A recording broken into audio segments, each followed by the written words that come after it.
Hello and welcome. Thank you for popping on. This is part 2 of my handmade crochet scrunchy tutorial. We'll be continuing from where we left off in part 1. So if you haven't seen part 1, go watch that. Come back to this one. So yeah, we are making these scrunchies. This is the one that we made during this tutorial. So yeah, have fun, enjoy the video, and follow along if you'd like to. I will meet back with you once we've finished the tutorial. A couple of things I forgot to mention is that the size of your crochet hook and the density and the thickness of the yarn you're working with will also have an impact on the size of your stitches. You want to make sure that you are using the right size crochet hook for the yarn you're working with and the size of the piece that you are making. Something that I also didn't mention in part 1 is when you buy your yarn, it should come with a label on it. So that should give you the name of the brand of the yarn you're using. And on the back of that yarn, it should give you instructions for how to care for the yarn after you've finished working with it, recommended size crochet hook or knitting needles, and it should also tell you the approximate length of the yarn. So the main yarn that I normally work with is Stylecraft. And the label that comes with the yarn should tell you whether it's washing machine safe, whether you could iron or tumble dry it, the recommended size crochet hook or knitting needles to use. So yeah.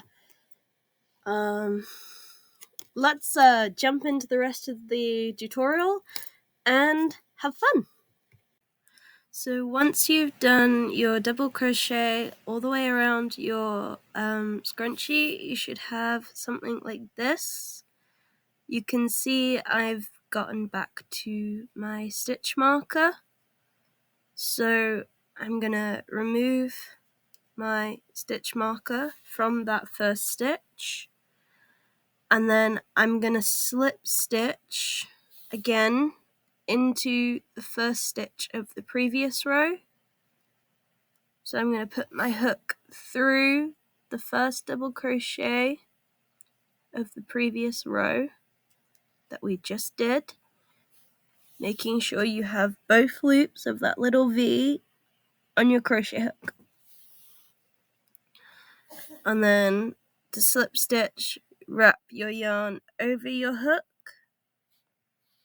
pull it back through that stitch, and then through the loop on your hook.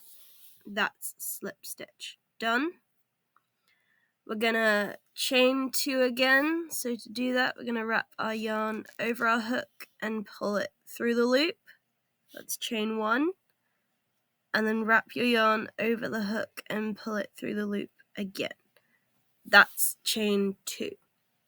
Now before I do my double crochet, I'm gonna put my place marker through the loop on my hook, so that when I do my double crochet, that will be in our first stitch. So then we're just going to wrap our working yarn over our hook. We're going to go back into the stitch that we did our slip stitch in. Going to wrap and pull back through, wrap and pull through 2, and then wrap and pull through 2.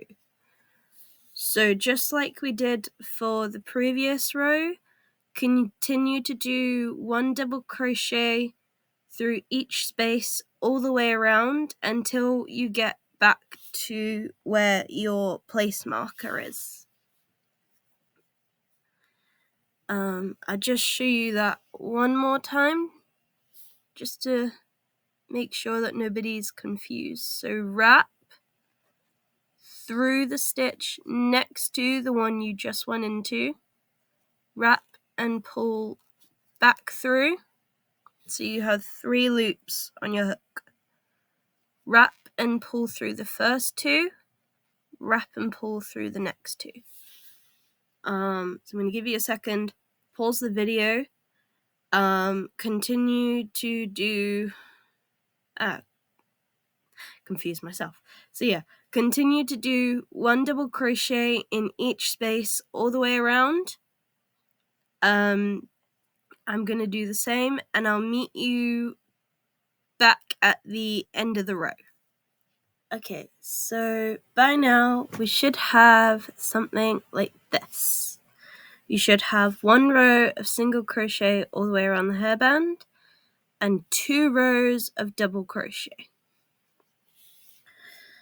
The next bit that we're going to do is this sort of frilled edge at the top here for decoration. This is going to be a little bit tricky because we're working with slip stitches and chains.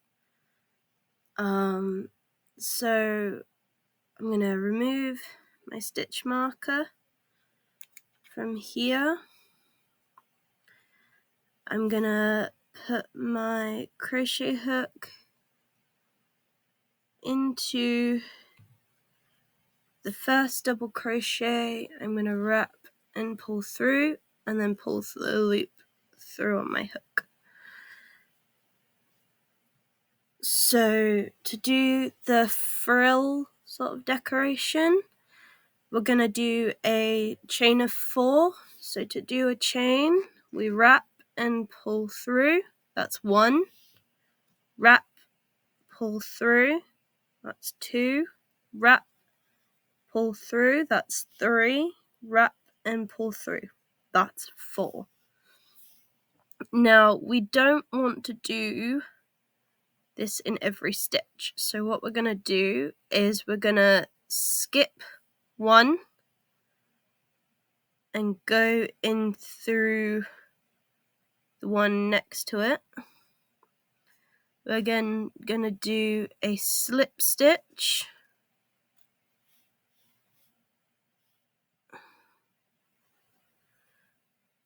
So this is really tricky. So from that stitch where we did our slip stitch and our chain into, we're going to skip the one next to it and go into the one the other side of it. We're going to do another slip stitch here. If it's easier, you can do a single crochet instead of a slip stitch. So from there, we're going to chain 4 again. 1, 2, 3, 4. We're going to skip this one here, and we're going to go into the next one. So we're going to skip this one and go into the one next to it. We're going to wrap, pull through, and then from here you can either pull that loop through the one on your hook to do a slip stitch, or you could have wrapped and pulled through 2 to do a single crochet. Whichever one you find the easiest to do. I prefer to do the slip stitch just because I feel like it looks a bit neater, but if it's easier for you, you can do the single crochet as that's a bit less fiddly. So chain 4 again. 1, 2, 3, 4. We're going to skip 1 and go into the one next to it. And you're either going to do a slip stitch or a single crochet. I'm doing slip stitch. So I'm going to show you this one more time just to make sure no one gets confused. So chain 4, 1, 2, 3, 4, and then we're going to skip the one next to the space we just went into, and we're going to go into the one just the other side of it. We're going to wrap and pull through the stitch, and then we're going to pull that same loop through the one on our hook to do a slip stitch. You can see how it's getting that sort of frilled effect. So just repeat that all the way around your scrunchie until we get back to the first chain that we did. Okay, so now we should have something like this with you should have one single crochet row of single crochet or one row of single crochet all the way around the hairband, 2 rows of double crochet on top of that row of single crochet, and 1 row of this really pretty frilled chain. I'm now going to show you how to end it off.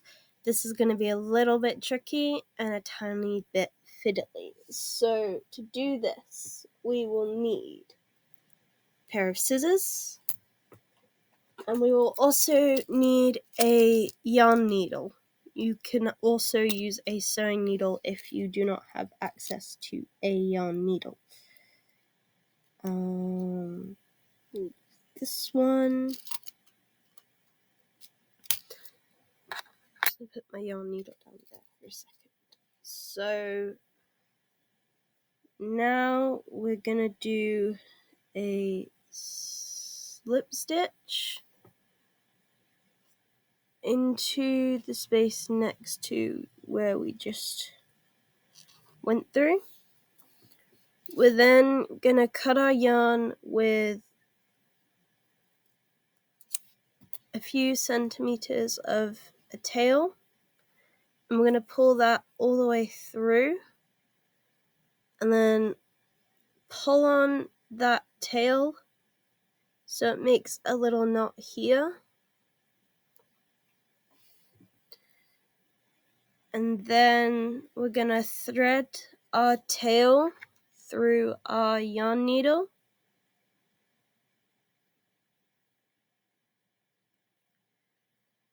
And then we're gonna turn our work around so that the back of our work is facing us. Make sure that knot is pulled nice and tight. You're gonna use your yarn needle to weave the tail into your work to hide it. This can be a little bit tricky. So what I like to do is I find where my double crochet is, and I weave my yarn through my double crochets, going diagonal downwards,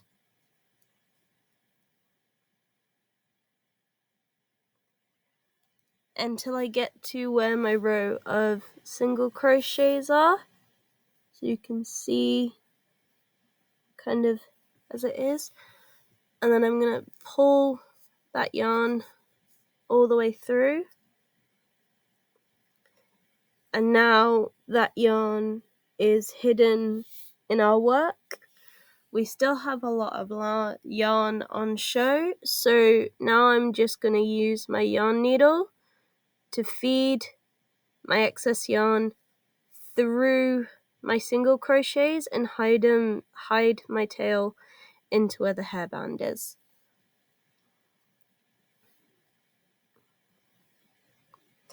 This can be quite tricky because it's a small space and it's a little bit difficult to show you guys. You can kind of wriggle your work around and rejiggle. I like to pull my tail quite tightly through my work. And if it scrunches up like this, don't worry about it, because I'm going to show you how to deal with that afterwards. Just at the minute, focus on weaving that tail through those stitches. And you want to make sure that when you're doing this, when you are finished weaving, that you won't be able to see the tail. So make sure that that sewing needle stays in between the stitches. You don't want it poking out of the front of the scrunchie. This can be quite tricky and quite fiddly, so just have a bit of patience with it and take it very slowly. I'm gonna finish hiding my tail off camera, and I'll show you what to do next. So now I have my tail hidden. We can see a little bit of it sticking out, and it is bunched up. So now we're just gonna gently stretch our work back out, jiggle it around a little bit, and when you straighten it out and unscrunch it up, you can no longer see the tail, and it should all be woven in nice and tightly. And if done correctly, you shouldn't be able to see the tail from where we've tied it off. And that is our handmade crochet scrunchie finished. In the next video, I will show you how to make this scrunchie. It's a little bit more detailed, it's a little bit more fiddly, but still uses a lot of the same basic techniques, just done in a slightly different way. So yeah, that is our finished crochet scrunchie. Thank you for watching. I hope you had fun following along. Or even if you just sat there watching, I hope you enjoyed. That's all for this video. I will leave all of my socials plugged in the description below. If you have any questions regarding crochet or tutorials or anything crochet or craft based, you can either message me on my social platforms or leave a comment on this video, and I will try to respond to as many comments as I see. So yeah, thanks for watching, and hope you had fun. I will see you guys all next time. Bye!